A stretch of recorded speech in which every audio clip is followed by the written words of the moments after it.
자, 오늘 그 히브리서 12장 1절로 2절 말씀 읽어드렸습니다. 우리가 신앙생활 하면서 여러 가지로 성경은 비유를 하고 있어요. 신앙생활을. 마태복음 13장에 보면은 농부가 밭에 씨를 뿌리는 것과 같다, 신앙생활은. 그래서 좋은 밭에 씨를 뿌려서 30배, 60배, 100배 결실을 맺어 가는 것. 이게 신앙생활이다. 이렇게 설명도 하고, 고린도전서 3장에 보면은 예수 그리스도의 터 위에 세우심을 받은 어떤 지음받은 집과 같다. 예수님이라고 하는 터전 위에, 복음 위에 터전 위에 집을 짓는 것과 같다. 이렇게 신앙생활을 했어요. 한번 신앙생활 그려보세요. 예수 그리스도의 터전 위에 튼튼한 집을 지어가는 거예요. 응? 되게 집을 왜 짓죠? 사람들이 주거하기 위해서 짓는 거죠. 그죠?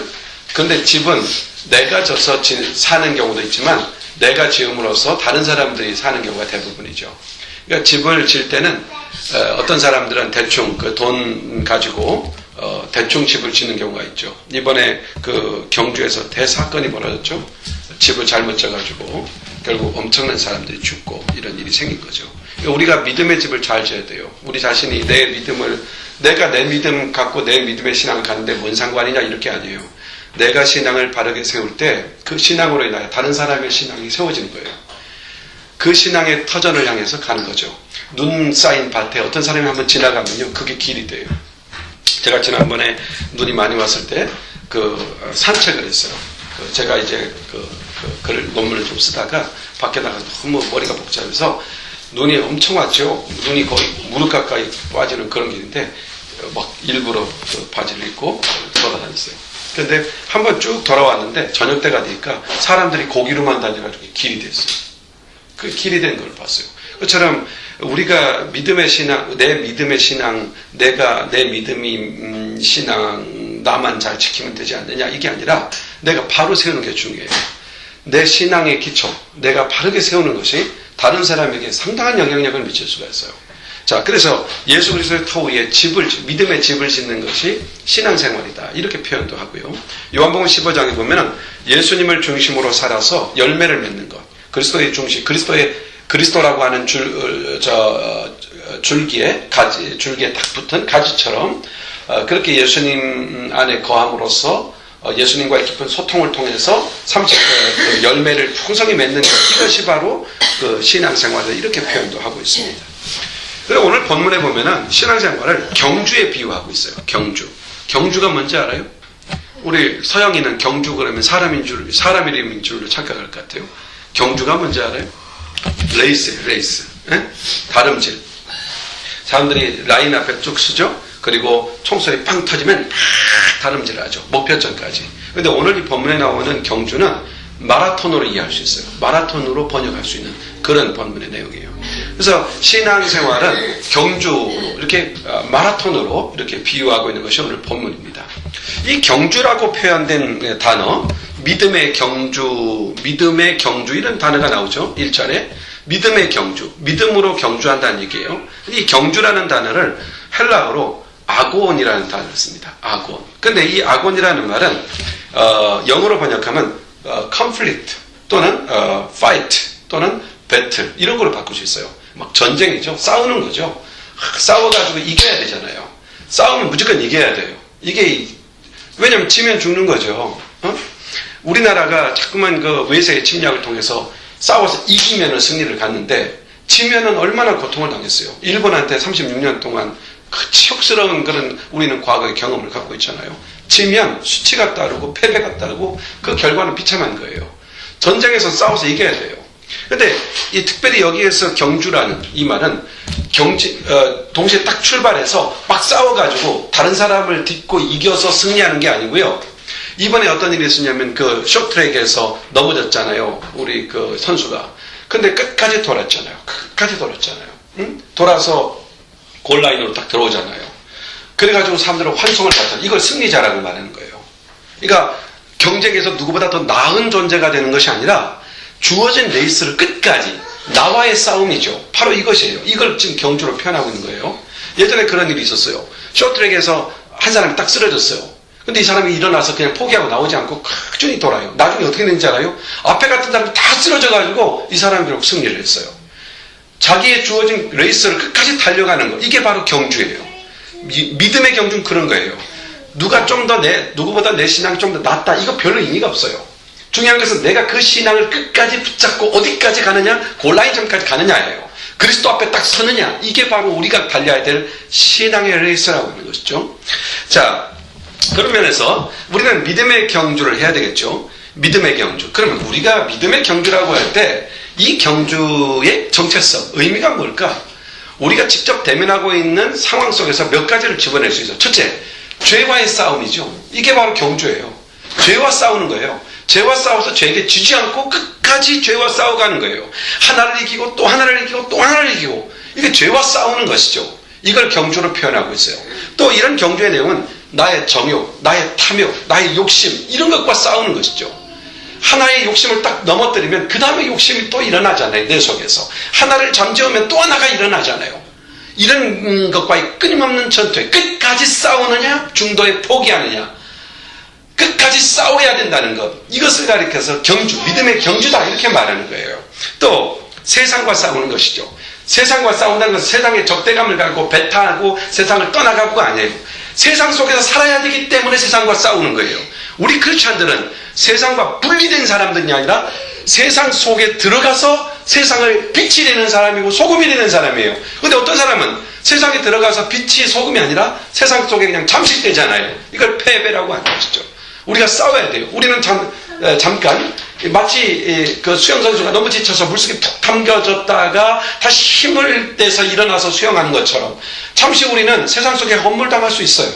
거의 포기하면 안 되죠. 다시 한번 일어나는 것입니다. 바로 이걸 경주라고 하는 거예요. 더 나아가서 우리 안에 오늘 영적인 도전들 있잖아요. 오늘 영적인 도전. 아까 우리 그 지영권장이 서두에서 이런 말 했잖아요. 오늘 예배 준비가 잘 안 됐지만 주님께서 받아달라고 뭐 그런 기도했잖아요. 여러분 마음이 그걸 아셔야 돼요. 지금 예배의 자리는 하나님을 딱 만나는 자리잖아요. 하나님 외에는 온통 관심이 없어야 돼요. 예배들이 나올 때는요. 다른 건 다 얻어야 돼요. 그냥 하나님, 그분 앞에 서서 그분의 말씀 듣고 그분을 찬양하고 그분께 경배하고 그래서 그분한테 힘을 받는 거죠. 오늘 찬양할 때 저는 주님께서 저를 치유하고 회복시키는 힘을 얻었어요. 그런 역사들을 경험해 가셔야 돼요.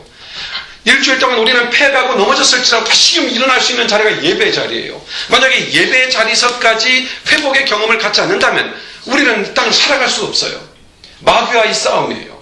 이 싸움을 포기 않는 것, 이것을 경주하는 것, 끝까지 달려가는 것, 마라톤 달리기 해서 마지막 라인에 딱 들어가는 것, 누가 먼저 도착했느냐 나중에 도착했느냐, 이거는 주님 앞에 의미가 없어요. 주님 앞에서는 주어진 레이스를 충실하게 달렸느냐, 그리고 주님이 정하신 그 골라인까지 달려가고 있느냐, 이것이 바로 믿음의 경주라고 하는 것입니다. 믿음의 경주를 어떻게 했느냐.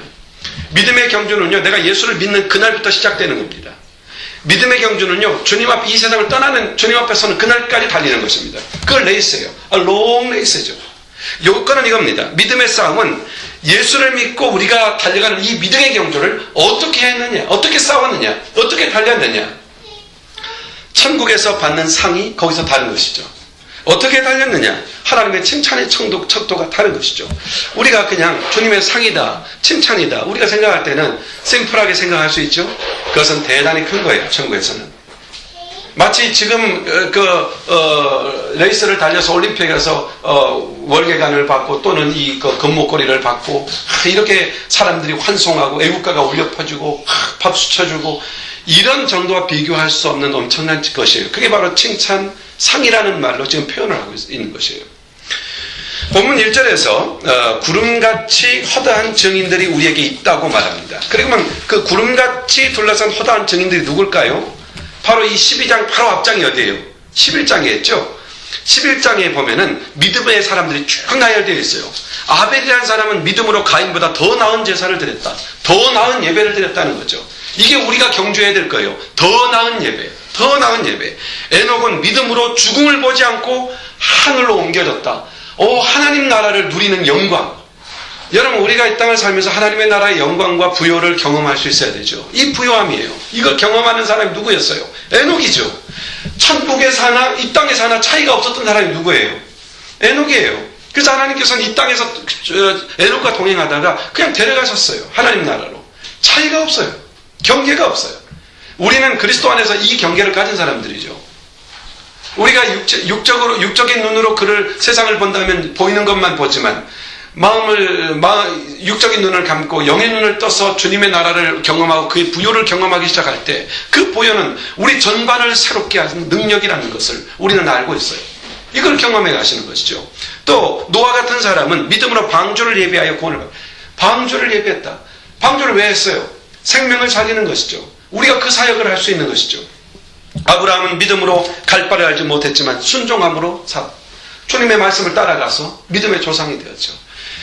이삭과 야곱, 요셉, 모세 그리고 선지자들을 쭉 거명합니다. 그러면서 그들의 삶을 이렇게 규정하죠. 믿음으로 살았다. 믿음으로 순종했다. 믿음으로 승리했다. 이렇게 정리하는 거죠. 이게 바로 믿음의 사람들입니다. 이게 11장에 나와 있어. 이런 믿음의 사람들이 허다한 증인들이 이분들 뿐이겠어요? 역사 속에서 오고 오는 세대 속에서 수많은 믿음의 선진들이 지금 저 애굽에서 고난받으면서도 복음을 전하고 있는, 그리고 그 신앙을 지키고 있는 그 증인들이, 그러다 순교당했던 그 많은 순교자들이, 그 허다한 무리들이 누구를 보고 있어요? 우리를 주목해보죠. 우리가 그들을 보면서 그 영광이 얼마나 부유할까? 저는 오늘 기도하면서 그런 생각을 했어요. 이슬람 사람들은 그 허접 같은 그런 신앙의 내용을 가지고 자기 목숨을 던지면서 결단해요. 도대체 우리는 영원한 하나님의 나라라고 하는 영광스러운 확실한 이 진리에 붙들린 사람들인데 목숨을 버리지 못해서, 그걸 붙잡고 그거 버리지 못해서 안달거리면서 살아가요. 그 몇 분 때문에 자기 영혼을 팔아치우려. 그렇잖아요? 얼마나 수준이 낮은 신앙의 모습이냐는 것이죠. 그럼 우리가 이걸 아셔야 돼요. 내가 가진 영광이 무엇인가? 허다한 증인들이 증거를 해주고 있는 그 영광이 무엇인가에 대하여 궁금해져야 돼요. 그들에 대해 관심을 가져야 되는 것이죠. 그 허다한 증인들 앞에 서야 되는 것이죠. 그 부유가 우리 앞에 있는 것이죠. 내 생명을 지금 초계처럼 사는다 할지라도 아무런 문제가 되지 않는, 이런 생각을 했어요. 거대한 장적 더미를 불태우기 위해서는요, 그것을 태울 수 있는 불쏘시개가 필요해요. 불쏘시개. 자신을 불쏘시개로 던질 수 있는 신앙의 소유자가 필요한 것이죠. 그렇지 않습니까? 그런데 사람들은 그걸 원하지 않아요. 장작 더미가 되기를 원한 거죠. 그렇지 않아요? 대개는 그래요. 나를 불태워줘. 그래서 내가 장작과 같은 그런 아주 장렬하게 타고 싶어 라고 하는, 인생에서 그런 비전을 갖지 불쏘시개가 되고자 하는 그런 사람들이 없는 거죠. 실제는 그게 생명이었거든요. 최초의 불쏘시개가 누굽니까? 그리스도입니다. 그리스도가 우리의 불쏘시개가 되지 않았다면 우리는 생명을 가질 수가 없는 것이죠. 우리를 영광스러운 빛으로 영광으로 타오르게 하신 분은 그리스도십니다. 그리스도를 따라가는 사람은 그런 사람이죠. 자기 목숨을 버리지 아니하면, 이 사랑이, 자기 목숨을 버리는 사랑이야말로 진정한 사랑이라고 주님은 말씀하는 거죠. 바로 그것입니다. 그래서 오늘 이제 우리가 신앙의 믿음의 경주를 해가는 사람으로 살아야 되겠다고 하는 그런 관점을 가지고, 이제 이것이 믿음의 신앙생활이구나, 이것이 믿음의 경주를 하는 거구나, 이게 뭘까? 믿음의 경주란 도대체 그 정체성이 뭘까? 이 내용들을 오늘 간략히 정리해보면서 우리의 신앙을 다시 한번 점검하기 원합니다. 우리가 믿음의 경주를 하려면 어떻게 해야 하느냐? 믿음의 경주를 할 때 먼저 우리가 가져야 될 기본적 태도가 있어요. 그게 뭐냐면은 11절 중반절에 이런 말 나오죠. 모든 무거운 것과 얽매이기 쉬운 죄를 벗어버리고. 그렇죠? 신앙의 경주를 하는 데 있어서요, 중요한 것은 죄요, 우리를 무겁게 하는 것들과 그리고 얽매이는 죄를 벗어버려야 된다, 이렇게 말하죠. 이런 것들 때문에 우리의 신앙을 온전히 들이지 못해요. 우리가 하나님 앞에 찬양 드리면 하나님의 충만한 영성과 영감을 받아 누릴 수 있는데 그걸 누리지 못하는 이유가 어디에 있어요? 바로 무거운 짐과 얽매이기 쉬운 죄 때문이죠. 이게 빨리 정돈돼야 돼요. 너무 무겁고 너무 힘들고 그래서 주님 저는 안 되겠어, 이게 아니라요, 그리스도의 십자가 앞에 그냥 내려놔야 돼요. 아무리 무겁더라도 그냥 턱 하고 내려놔야 돼요. 그리고 아무리 추하고 더럽더라도 주님 앞에 그냥 턱 맡겨놔야 돼요. 그분만이 씻을 수 있고 그분만이 새롭게 할 수 있어요. 다른 사람이 뭐라고 조롱하든 이런 거 신경 쓸 필요 없어요. 내가 그리스도 앞에 내려놓고 그리스도의 씻음을 받는 순간 우리는 자유를 갖게 돼요. 영광을 누리게 돼요. 모든 무거운 것과 얽매이기 쉬운 죄라고 되어 있죠. 여기 죄라는 말은 하머르티아라고 하는 헬라어죠. 이 단어는 뭐냐면 관역에서 빗나가 버린 모든 것들이에요. 그러니까 이런 것들이에요. 올바른 길을 잃어버리고 방황하고 있는 모든 모습들, 이게 다 죄예요. 또 고추장 생각과 행동이 하나님을 떠난 상태로 살아가는 모든 게 죄예요. 또 하나님이 목적하신 것을 하지 않는 것, 그 목적의 위치에 있지 않는 것, 목적하시는 방향에서 벗어나는 것 다 죄예요. 자, 그러니까 이런 모든 죄에서 죄를 어떻게 하라고요? 벗어버리라 그랬어요. 이렇게 하지 않았어요. 야, 죄를 해결해. 죄의 문제를 정돈해. 네가 죄에 대해서 정당하게 처리하는 법을 배워야 돼. 이렇게 말하지 않고 그냥 어떻게 해요? 옷을 벗듯 벗어놓으면 되는 거예요. 누가 처리합니까? 그리스도가 처리하십니다. 우리가 할 일은 그리스도께 내려놓는 것입니다. 있는 모습 그대로 그냥 내려놓으면 되는 것입니다. 여러분 마음속에 무거운 짐과 죄책과 안타까움과 그리고 고통과 괴로움 모든 것들을 그냥 주님 앞에 과감히 그냥 탁 벗어서 내려놓는 것이죠. 그게 바로 얽매이기 쉬운 것들이에요. 죄는 우리를 꽉 얽매여서 우리를 포로 만들어요. 의기소침하게 하고 하나님과 관계를 단절시키고 하나님의 부유한 것들에서 벗어나게 하고 인간이 가져야 될 존귀함을 잃어버리게 하고 이런 죄악들이에요. 그리스도 앞에 내려놔 벗어버리는 순간 우리는 자유함을 가져요. 새로움을 가져요. 그러므로 우리가 믿음의 경주를 할 적에 날마다 그리스도 안에서 씻음을 받는 이 죄사함의 은혜를 누릴 수 있어야 돼요. 무거운 것들은 뭘까요? 그러면 무거운 것들은 이런 것들을 생각할 수 있어요. 우리가 하는 걱정, 근심, 염려, 삶의 고민, 삶 속에서 얻는 탐욕, 정욕 이런 모든 것들이 가져다주는 근심, 걱정들이 다 뭡니까? 무거운 것들이죠. 자, 걱정이 딱 생겨요. 그럼 뭐라고 그래요? 우리가 말할 때 마음에 무거운 짐이 생겼다고. 그렇잖아요? 그 무거운 짐이에요. 그 무거운 짐을 어떻게 역시 벗어버려야 돼요. 내가 그것을 쥐고 있으면 믿음의 경주 못해요. 주님의 은혜 못 받아요. 주님의 능력도 경험하지 못해요. 단절되게 되는 것이죠. 마라톤 하는 사람이 생각해 보세요. 마라톤 경기 레이스 이렇게 라인에 딱 서 있어요. 근데 막 어깨에 무거운 짐을 지고 있다고 생각해 봐요. 이 사람 끝까지 달려가겠어요? 불가능하죠. 또 딱 섰는데 치맛자락 창창한 거 이렇게 입고 와서 달린다고 생각해 봐요. 불가능하죠. 얽매기 쉬운 죄나 무거운 짐은 다 내려놔야 달릴 수가 있는 거예요. 바로 그것이죠.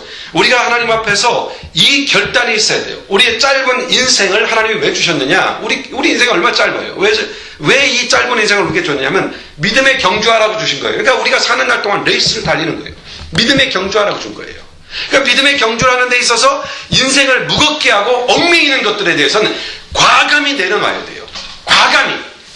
인생을 살면서 인생을 무겁게 하고 얽매이게 하는 것들에 관하여 과감하게 주님 앞에 내려놔요. 우리의 삶은 믿음의 경주다. 이걸 잊지 말아요.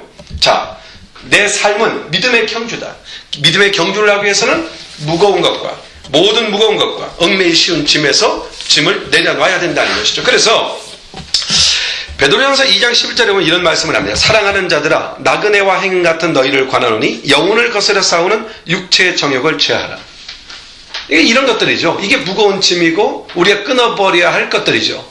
갈라디아서에 보면은 육체의 이런 현저하니 그래가지고 쭉 나열해 놓는 많은 그런 얽매이는 것들이 있죠.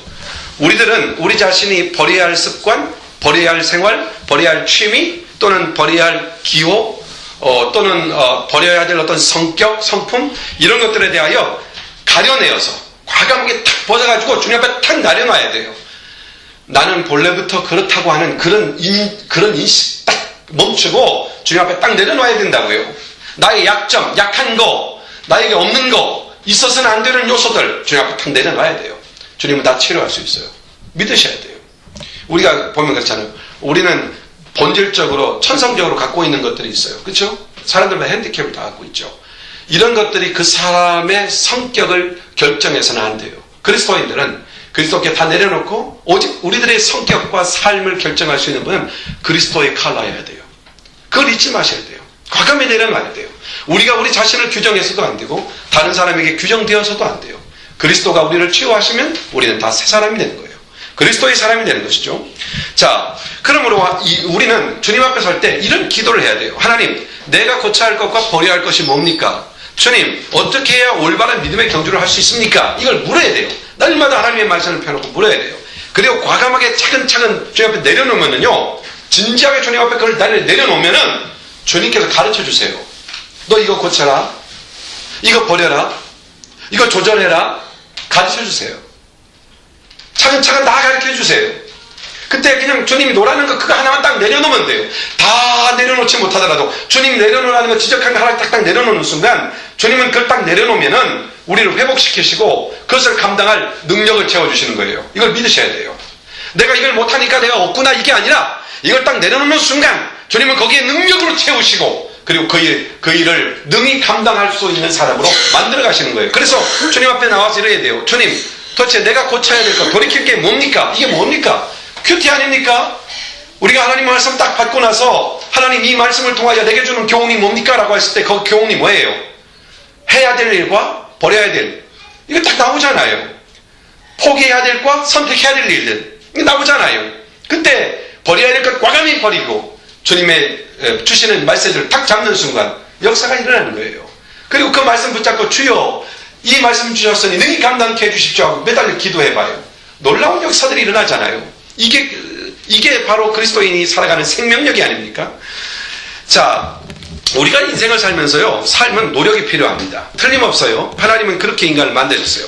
도전하는 것이 필요해요. 그런데요, 죄는 안 됩니다. 정욕도 안 됩니다.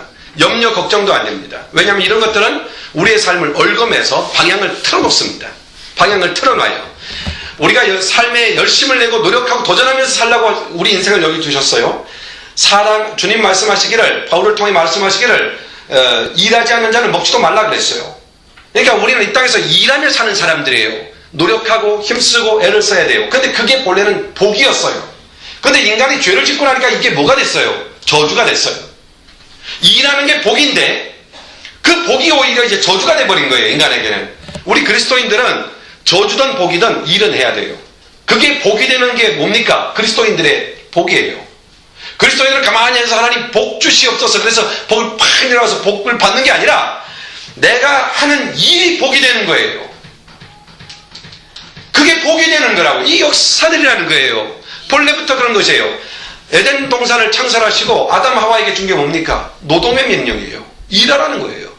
너는 이 동산을 지키고 가꾸고 정복하고 다스리고 이게 뭐예요? 그들이 워크를 해야 돼요. 일을 해야 된다고요. 그 일이 뭐예요? 행복이에요. 그 일을 통해 복을 받아요. 그 부여를 누려요. 근데 타락하고 나니까 이게 뭐가 됐어요? 수고하고 땀 흘리고 고통이 돼버린 거죠. 우리가 그리스도 안에서 우리는 새로운 시각을 가져야 돼요. 그리스도인의 직업관, 그리스도인의 삶, 가치 이런 것들은 전혀 세상 사람이 갖고 있는 가치와 틀려요. 세상 사람도 노력하고 그리스도인도 노력해요. 어떤 사람은 그리스도인이기 때문에 세상적인 노력에서 구분하는 사람들이 있어요. 공부는 안 해도 되는 것처럼 노력은 안 해도 되는 것처럼 생각하지만 그렇지 않아요. 그리스도는 똑같이 공부해야 되고 넌크리스찬도 똑같이 공부해요. 그런데 크리스찬들이 공부는 노력은 애쓰면 복이 되는 거예요. 그러니까 만약 이 사람이 공부도 않고 노력도 않고 있어 이 사람이 뭐 해도 복이 없지요. 얻어들일 게 아무것도 없는 거죠. 저는 어렸을 때 오해를 했어요. 제가 처음에 교육생활 처음에 시작할 때 이렇게 가르쳐 주지 않았어요. 목사는 아무것도 하지 말고 그냥 복음만 열심히 전하면 된다고 생각했어요. 그럼 결혼하지 말았어야죠. 그렇지 않아요? 주어진 삶에서 책임감과 의무가 따라야 돼요. 모든 것에 대해서. 어떤 것을 가졌을 때는 책임감을 가지고 도전해 가야 되는 것이죠. 지금 제가 앞서 말한 것은 오해 소지가 있는 요소들이 있기 때문에 길게는 설명할 수 없어요. 그러나 분명한 건 그거예요. 사람들에게는 그 사람에게 다 일을 주시고 계세요. 도전해야 될 일을 주시는 것이죠. 사도 바울이 그랬어요. 바울은 처음에는 사람들이 시험을 받을까봐 사례비도 안 받고 사역을 했어요. 근데 나중에 사도 바울이 이렇게 말했어요. 일하는 소에게 망대를 세우지 말라고 했다. 당연히 일하는 자는 일하는 곳에서 사는 것이 당연한 것이다. 이렇게 표현을 하죠. 그러니까 이 세상을 살아가는 삶의 원리에 있어서 일을 하고 그것이 복이 되게 하는 것. 이게 하나님의 역사예요. 하나님은 우리에게 가장 좋은 것을 주시는 분이고 준비하신 분이라고 성경에 분명히 말씀합니다. 그러나 허물과 죄와 염려와 근심, 정욕과 탐욕이 하나님의 복을 딱 막아버리죠. 그래서 이것을 벗어버려야 됩니다. 죄를 벗어버리고 우리의 탐욕과 정욕을 벗어버릴 때 우리가 하는 모든 일이 복이 되는 것입니다. 만일 우리가 우리 죄를 자백하면 저는 믿으시고 이로써 하나님께서 우리의 죄를 사하시면 우리를 모든 불의에서 깨끗하게 하실 것이요. 깨끗하게 하실 것이요. 그러면 그게 뭡니까? 그게 복이 되는 거예요. 불의에서 깨끗게 되는 것이지 그 일을 버려라가 아닙니다. 우리가 일을 하고 우리가 학교에서 일하고 또는 직장에서 일하고 일할 수 있어요. 근데 불의를 가져서는 안 돼요. 죄가 있어서는 안 돼요. 죄를 벗어버리면 그건 복이 되는 거예요.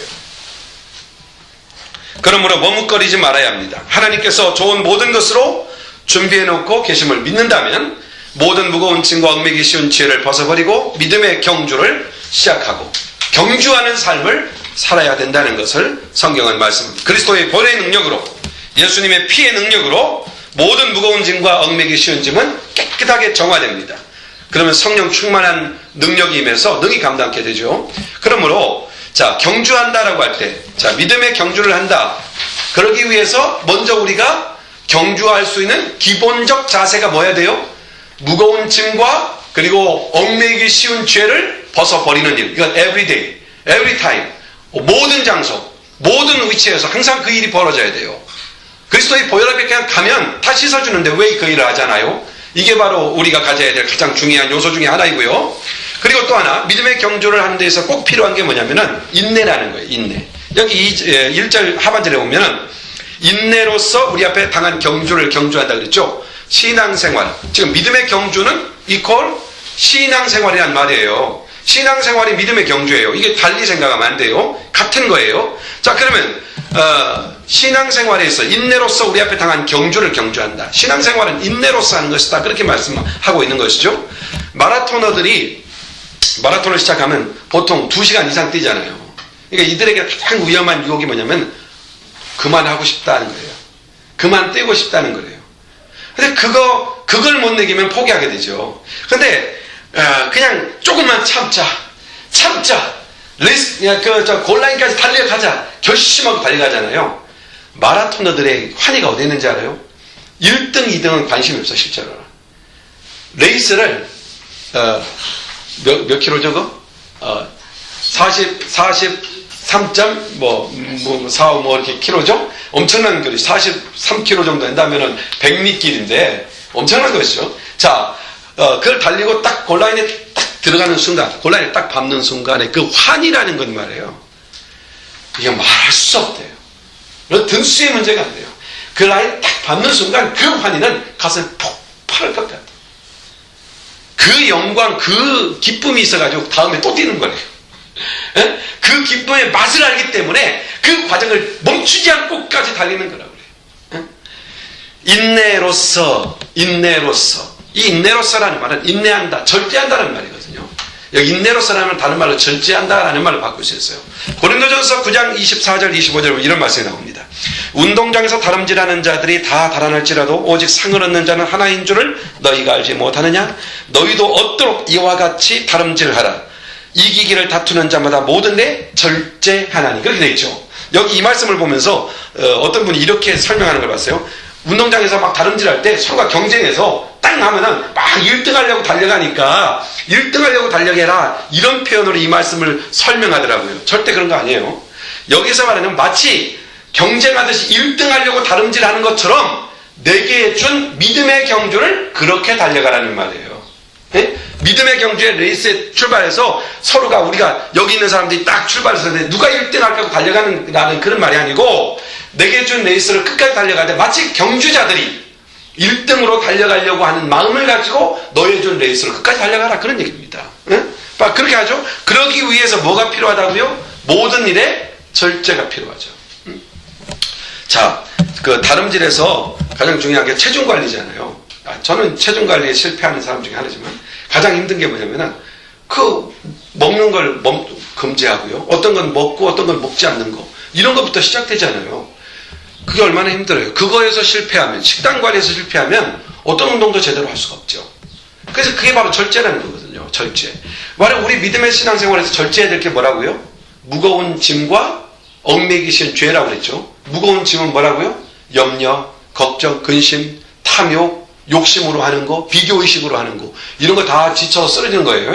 이것은 결국 무거운 짐이어서 스스로가 몰락하게 돼요. 얽매기 쉬운 죄가 뭐예요? 죄죠, 죄. 죄에 속한 것들이죠. 바로 이런 것들은 과감하게 어떻게 하라고요? 벗어버려라. 벗어버리라는 말이 단회적으로 벗으라는 게 아니에요. 계속 벗어야 된다는 얘기예요. 계속 벗어야 돼요. 계속. 계속 벗지 않으면 안 돼요. 성장할 때 보면은 나무 성장하는 거 보면요, 껍데기가 벗어지면서 성장하잖아요. 벗어지는 만큼 성장하는 거예요. 우리가 얼만큼 죄와 무거운 짐과 그리고 얽매기 씌인 죄를 얼마나 신속히 벗어 던질 수 있느냐가 우리의 성숙도가 되는 것이죠. 성숙한 사람이 되는 것이죠. 사도 바울은 그래서 고린도전서 9장 27절에 보면은 이 절제를 이렇게 표현해요. 어떻게 절제하느냐? 내 몸을 쳐서 복종케 한다. 이렇게 말해요. 이 말이 뭐냐면 쳐서 복종케 한다는 것은 마치 눈 밑에 요 부분을 제대로 스트레이트로 맞으면은 사람들이 넘어져서 실신하고 KO되고 다운되잖아요. 그처럼 자기 자신을 그렇게 급소를 친다는 거예요.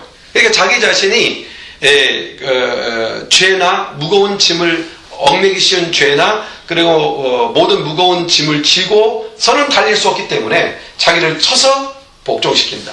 벗어버리고 다름질하도록 이렇게 한다는 얘기예요. 그게 자기 관리를 한다는 얘기죠. 자기 자신이 절제한다는 얘기입니다. 그렇게 스스로 절제함으로써 무거운 짐을 벗어버린다는 얘기입니다.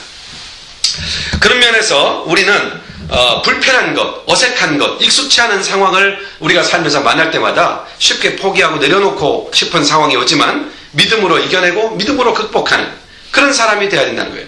바로 그것이 사도 바울이 당면하면서 겪었던 많은 어려움이었던 것 같아요. 생소한 지역에서 생소한 사람들과 그리고 일방적으로 공격해야 되는 모든 환경 속에서도 그는 믿음을 잃지 않고 견고히 서서 복음을 증거하는 복음의 사자로 서지 않습니까? 바로 그것이었습니다. 그럼 우리가 믿음의 경주를 잘 할 수 있는 방법은 뭘까요? 2절에 이렇게 말합니다. 믿음의 주요 또 온전케 하시는 이이신 예수를 바라보자. 예수를 바라봐라. 왜 예수를 바라보라고 하는가? 왜 예수님을 바라보아야만 하는가? 두 가지로 얘기하죠. 첫째, 믿음의 주다 이렇게 말하죠. 그가 믿음의 주다. 이 믿음의 주라는 말이 아르케곤이라고 하는 헬라어를 쓰는데 그 뜻은 뭐냐면 믿음을 친히 보여주시는 믿음을 친히 보여준 스승이란 말입니다. 그러니까 여러분 믿음이 뭐냐? 믿습니다 하게 믿음이 아니에요. 믿음이 뭐냐면 예수님이 어떻게 믿음으로 행하셨는가를 보는 것이죠. 그가 보여주시는 게 뭐예요? 믿음이에요. 그러므로 예수 그리스도를 주목하지 않으면 우리는 믿음의 삶을 살 수가 없는 것이죠. 그래서 예수 그리스도를 주목하라. 예수를 바라보라. 이렇게 말하는 것입니다. 경기하는 자에게는 누가 있습니까? 코치가 있죠. 제가 볼 때 이번에 김연아 자매가 너무 잘했죠. 김연아 선수가 너무 잘했죠. 그러면 그 선수를 한 코치가 그만큼 탈 수 있을까요? 절대 못하죠. 그러나 코치는 그 표준을 알고 있는 사람이죠.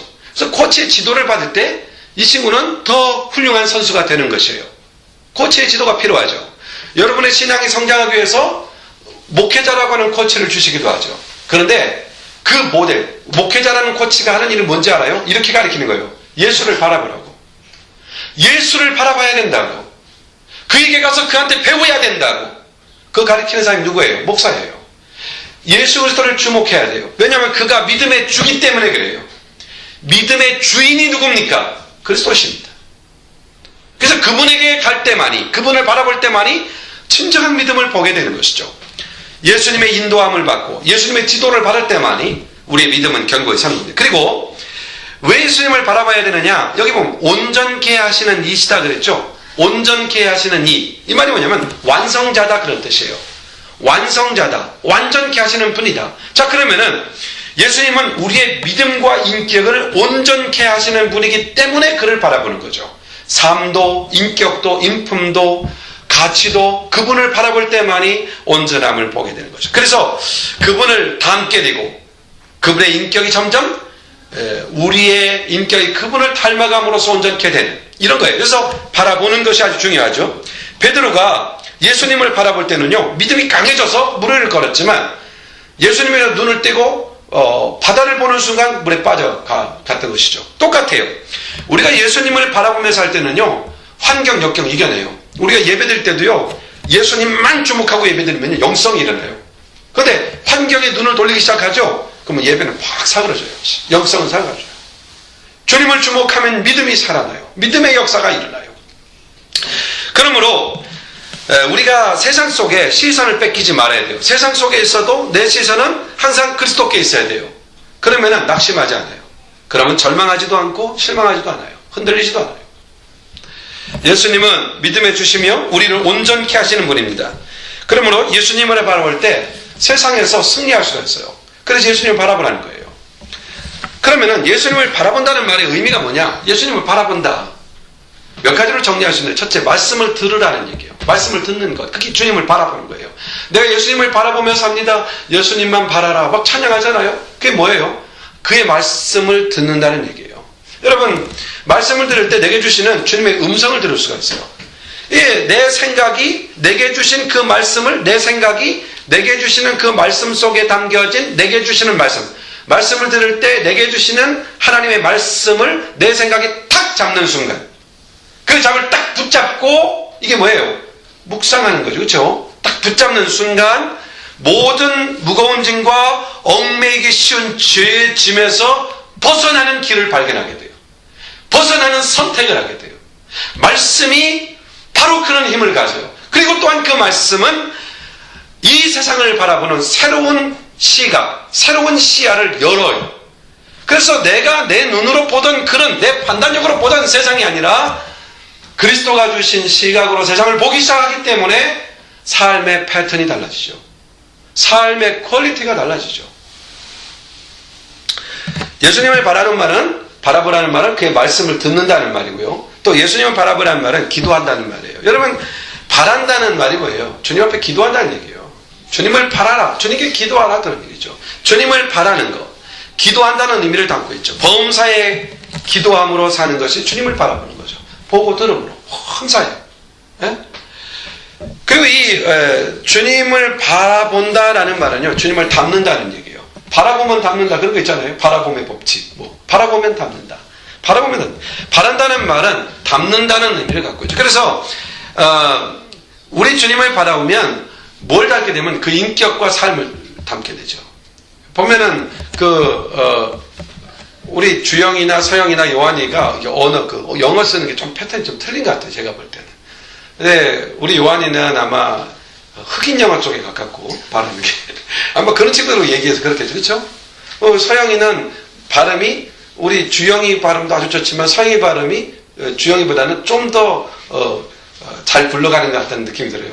왜냐하면 주영이는 혀가 짧거든요. 약간. 그래서 발음이 약간 사실 미국으로 이민 온 이유 중에 하나가 주영이가 혀가 짧아서 그렇다라는 그런 견해도 없지 않아 있어요.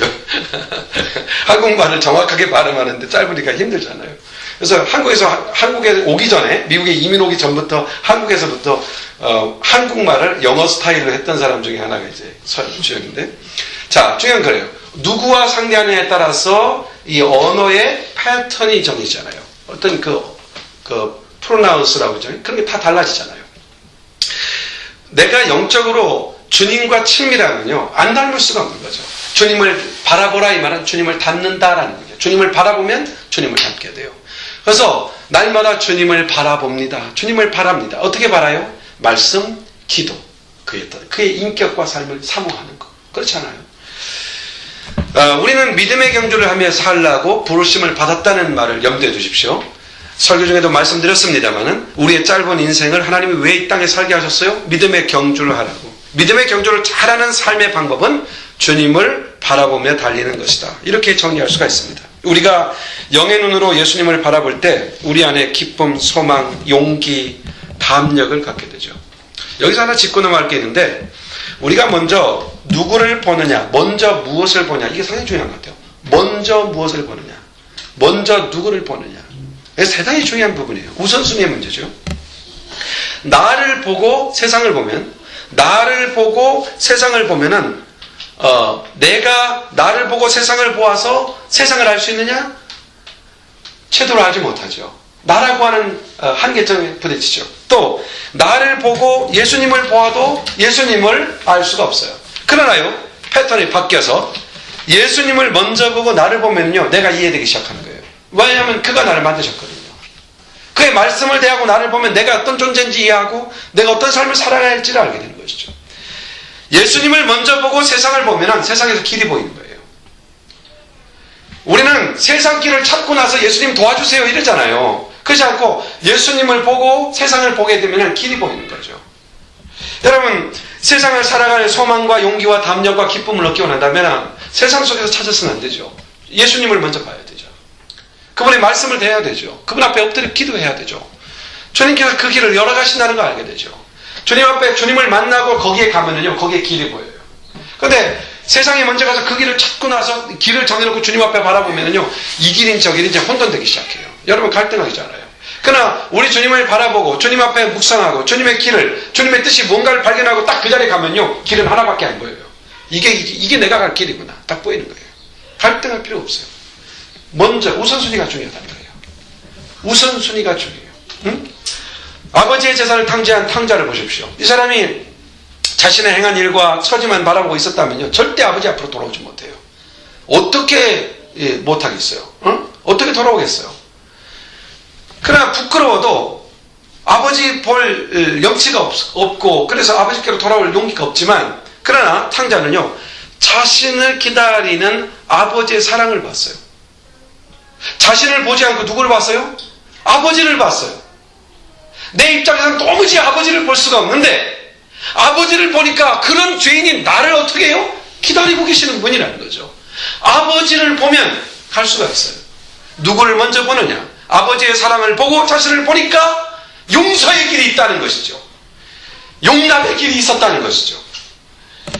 나를, 현실을, 내 처지를 먼저 보지 말고 나를 사랑하시는, 또 나를 이 땅에 있게 하신, 나를 위해 계획을 가지신 하나님을 먼저 보는 습관이 필요하다는 거예요. 말씀을 보는 것이죠. 엎드려 기도하는 것이죠. 우리가 예수님을 바라볼 때 주님은 우리가 온전한 믿음을 갖도록 코치가 되어주십니다. 먼저 예수님을 바라보면 우리가 주님을 닮아 온전한 인격의 삶을 살아갈 수 있는, 온전한 삶을 살아갈 수 있는 그런 길과 소망과 용기를 발견하게 하십니다. 그래서 주님 앞에, 말씀 앞에, 주님 앞에, 예수님 앞에 주님을 바라보는 삶, 바로 그것입니다. 그러므로 먼저 말씀을 보면 믿음이 생기지만 세상을 먼저 보면 믿음이 약해지고 정욕, 탐욕, 염려, 근심의 짐에 미혹을 받게 된다는 걸 잊지 말고 먼저 무엇을 선택할 것이냐. 하루를 딱 일어나서 먼저 무엇부터 선택해야 되겠어요? 말씀 딱 펴놓고 큐티부터 시작해야 되죠. 그렇잖아요. 이거 무조건 습관화해야 돼요. 이거 훈련해야 돼요. 이게 제자 훈련의 아주 포인트며 가장 중요한 훈련이에요. 에브리데이 말씀을 펴놓는 거. 그래서요, 제가 예전에 제자 훈련할 때는요, 그 큐티를 에브리데이 아침에 큐티에서 바로 발송하는 거. 큐티했다는 것은 그 정리해서 보내는 거. 이게 제자 훈련 에브리데이 진행되는 일이었어요. 아마 우리가 2단계 중반 넘어가면 우리 그 제자분 다 그렇게 해야 될 거예요. 에브리데이 아침에 일어나서 큐티하고 그것을 먼저 보고하는 거, 쉐어하는 거. 이게 바로 우리 삶의 습관을 만드는 것이죠. 예수님을 바라봐야 합니다. 말씀을 붙잡아야 합니다. 요한복음 15장 5절에 나는 포도나무에 너희는 가지니 저가 내 안에 내가 저 안에 있으면 이 사람은 과실을 많이 맺나니 내가 나를 떠나서 아무것도 할 수 없습니다. 너희가 내 안에 가고 내 말이 너희 안에 가면 무엇인지 원하는 대로 구하라 그리하면 이루리라. 관계죠. 우선순위의 문제입니다. 우리는 더욱더 주님을 붙잡아야 하고 포도나무 가지가 줄기가 가지가 줄기에 붙어 있어야 많은 열매 맺는 것처럼 이 관계, 우선순위의 관계, 주님과의 관계, 이게 아주 중요한 것이죠. 주님을 붙잡자. 주님을 바라보자. 모든 권세는 주님이 갖고 계신다. 나의 삶의 결정권이 그에게 있으며 나의 삶의 모든 것의 그 열매가 그분에게서 나오는 거죠. 그러므로 열심히 기도하고 말씀을 듣고 그리고 주님을 바라보고 주님을 붙잡고 사는 삶. 이게 믿음의 경주입니다. 그러면 우리의 믿음으로 달리는 인생의 경주는 승리하게 될 것이고 그리고 많은 열매를 여러분의 인생에서 보게 될 것입니다. 기도합시다. 하나님, 오늘 믿음의 경주, 우리 신앙생활, 신앙의 삶, 그것은 곧 믿음의 경주라는 것을 살폈습니다. 우리의 짧은 인생을 왜 하나님이 주셨느냐 하는 문제도 믿음의 경주를 하라고 주셨다고 결론을 내려보았습니다. 하나님 아버지, 우리가 이 땅에 살아가는 동안 하나님의 말씀을 듣고 붙잡고 또 기도의 끈을 붙잡고 예수님을 바라보며 달려가는 믿음의 경주를, 믿음의 레이스를 달려갈 수 있도록 축복하여 주시옵소서. 그래서 믿음으로 달리는 인생의 경주는 승리한다고 하는 이 하나님의 말씀의 약속을 붙잡고 믿음의 경주를 하는 인생을 살아서 많은 열매를 맺는 우리 디아스포라 형제자매들이 되도록 축복해 주시옵소서. 예수님의 이름으로